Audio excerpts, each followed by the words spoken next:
Trading between islands is Anno's bread and butter, no matter the time period.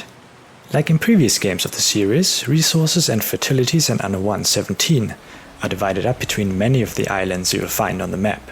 So your population's desires for ever more advanced goods inevitably leads you to settling new islands and having to manage production chains across settlements. Micromanaging all of this feels more like work than playing a game, so automation is your best friend.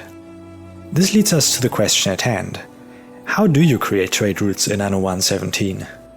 Let's go through it step by step and begin with something simple, which is likely the first thing you will need in your own playthrough.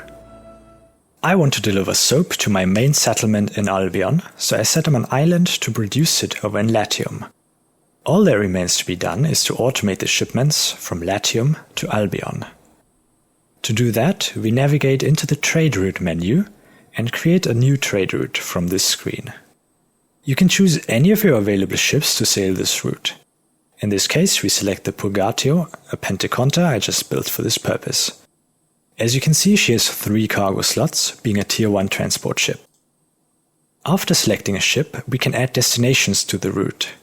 In this case, we choose the island where soap is produced, Beneventum, and order the ship to load as much soap as possible. We then switch to Albion at the top of the screen and enter Willowfax as the route's second stop, where we order the ship to unload all soap carried on board. Then simply establish the trade route and the assigned vessel will get to work.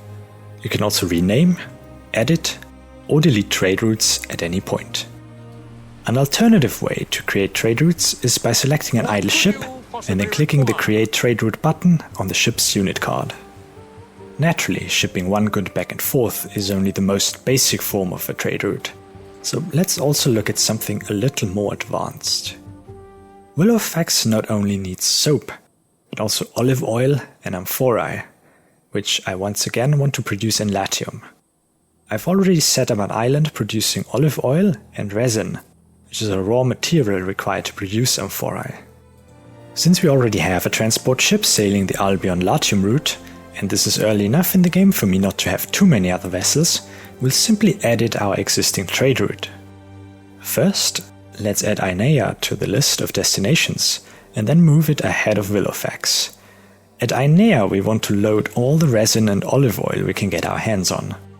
While we could bring the resin to Albion and produce amphorae there, I've set up facilities to do this at Calypsis, so our next stop should be that. And I did this because I want the ship to deliver some soap and olive oil to Calypsis as well. So after adding Calypsis and putting it into the right place in the itinerary, let's order the vessel to unload all the resin, as well as parts of the olive oil and soap there. The empty cargo hold where the resin was will be filled up with amphorae instead. And then we order the ship to completely unload everything at Willowfax and save the trade route as it is. We can make this trade route more efficient later on, but this setup is enough to get you started on fulfilling the advanced needs of the Celto-Roman population in Albion. I hope this helps you set up your initial trade routes. Let me know in the comments if there's any other part of the game you'd like to see a step-by-step guide for.